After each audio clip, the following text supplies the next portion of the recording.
Good afternoon, I am Olga Zhirenkova. I am an English teacher from school number 7, and today I am going to talk about visual thinking strategies in teaching English. Visual perception has become an integral part of a modern person's life. From 60 to 90% of information about the surrounding is received through visual analysis. With the development of technologies and increasing information, the rate of visual information also increases. At a basic level, visual literacy is about looking at an image and answering the question, what does it mean? Referring to the National Conference of visual literacy is defined as a group of vision competencies a human being can develop by seeing and at the same time having and integrating other sensory experiences. Understanding visual images may take place in two ways. The first is to understand a sign, an image, or a graphic representation through the basic perceptual standards, or what we see, to acquire the meaning from the perceptual vision. The second may refer to the ability to view critically the images in terms of how the image creator manipulates them.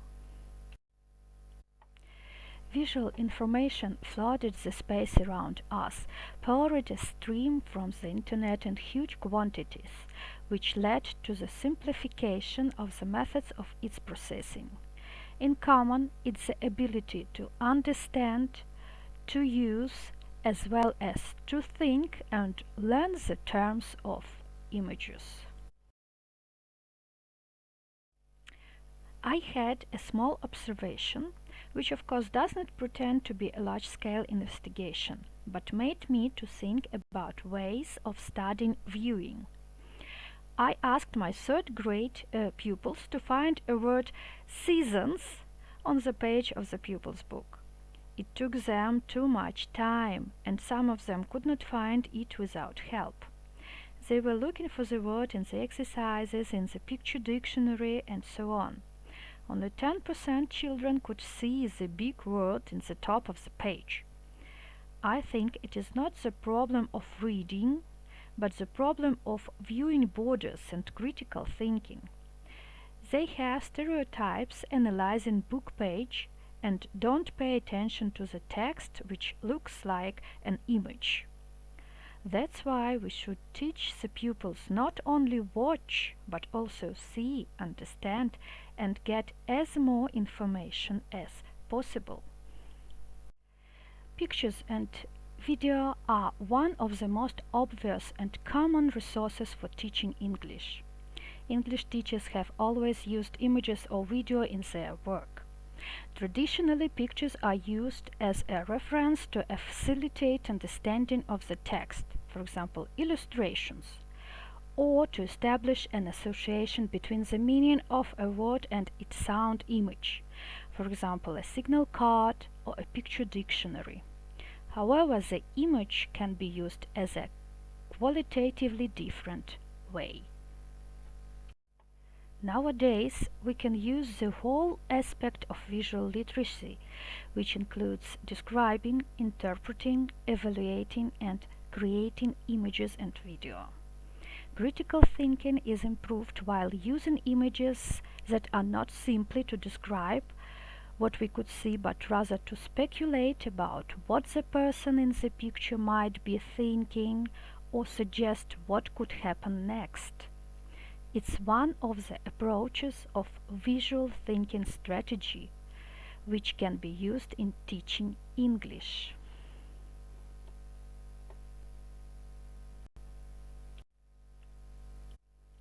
Visual thinking strategy, VTS, is a teaching method that enhances critical thinking skills through the discussion of visual images, which can be offered both by themselves as images or as combined information when both working with text and working with information available in video format. Methods of VTS depends on the age and language level of the students. We don't use the picture only as flashcard to explain word or for better text understanding. Smaller children or beginners could solve tasks to compare two almost similar pictures. They usually work in pairs and describe the picture, not showing it to the partner. In this way, we teach them the first skill of critical thinking to describe the image. One more exercise is to compare the picture which shows the same place but with difference in time. Then versus now pictures teach students to evaluate the visual information. Interpreting or evaluation such images with students is carried out by a set of questions. Memory games, games What's Wrong with the Picture, and games I Spy activate the vocabulary and allow pupils to notice small details of the picture, pay attention to possible mistakes or funny situation in the picture. What other kinds of visuals can we use? Familiar to us: photographs, illustration or art. Also advertisement, brochures, comics, posters, maps, flags, symbols, signs or infographic, charts and diagrams, timelines, flyers. This is an example of using signs to talk with pupils. We get acquainted with the sign, describe it, think about the place we can see it, discuss the purpose of such signs. And then pupils create their own signs, think where to put them at school. There were signs about school rules. The main aspects of working with graphic or video information include three key questions or three steps. What's going on in this picture? What do you see? What makes you say that? And what else can you see? At this stage, it is recommended that students have a minute of silence when they look at it, and then the teacher will begin asking the questions. Students can describe everything they decide to mention: colors, people, clothes, weather, and so on. The teacher encourages any statements without criticism. If necessary, the teacher will paraphrase or correct the grammar without changing the meaning of what was said. Depending on the level and age, student can be asked leading questions. What colors prevail in the image? What feeling does it evoke? What are the elements in the foreground or background? What parts of the image are in the center? What attracts attention and what is hidden from our view? Next step is to ask students to represent their personal attitude, taking into account personal individual characteristics. What evidence do you see that makes you think so? Providing students with evidence for their findings is a critical step. They learn to make detailed observation by taking apart and applying what they know. Guiding questions at this stage might be: why do you feel this way looking at another image? Who created this and for what purpose? Which audience will be more influenced by this image, and who will scroll through the picture without noticing it?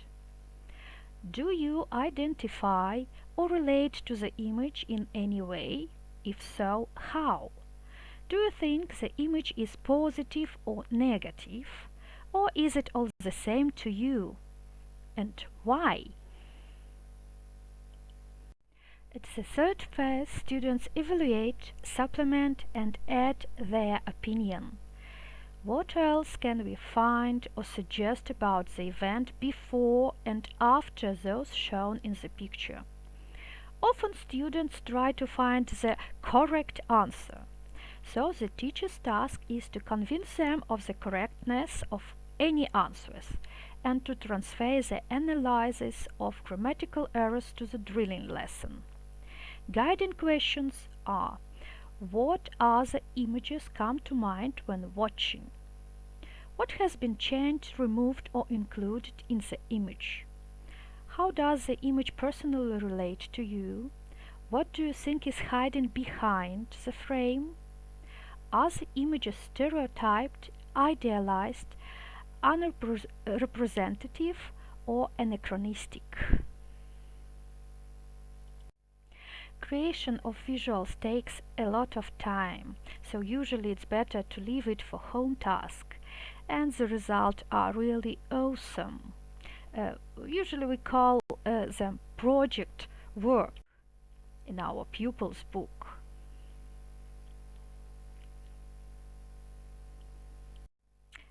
In short, we can use three expressions task.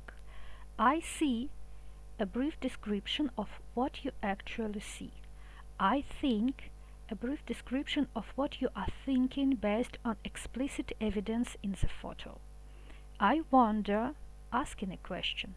And I can, creation your own item.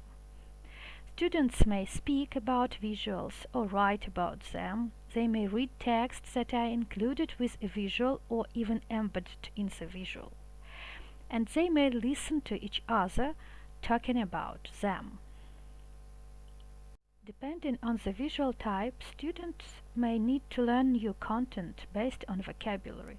For example, looking at an advertisement could require students to learn advertising specific language, such as knowing about audience, targeting, banner, billboard, blog, and so on.